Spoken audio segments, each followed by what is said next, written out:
sinampahan ng kasong paglabag sa Anti-Violence Against Women and Their Children Act at concubinage ang Pinoy boxing Olympiana si Yumir Marcial ng kanyang asawang si Princess. Sa isang pahayag na inilabas ni Princess sa kanyang social media account, sinabi niyang nahuli niya umano si Yumir at ang kanyang di umanong kinakasamang babae sa loob ng isang kondominium sa Pasay noong Oktubre ng nakaraang taon.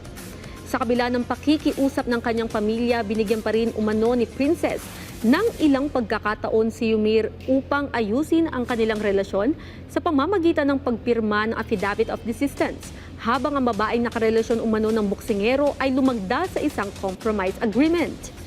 Gayunman, lumitaw umano na nagdesisyon si Yumir at ang di umanong kinakasama nito na mag-live-in sila sa Zamboanga.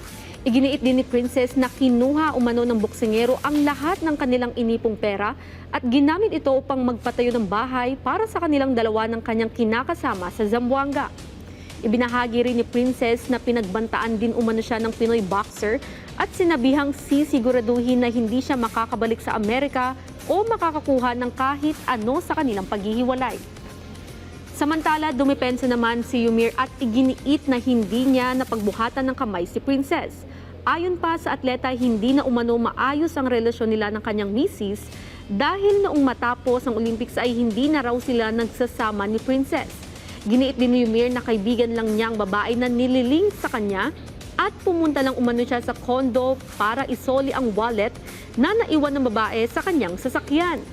Determinado naman si Princess na harapin ang kanyang mister sa korte at doon niya ilalabas ang umano'y ebidensya laban kay Yumir.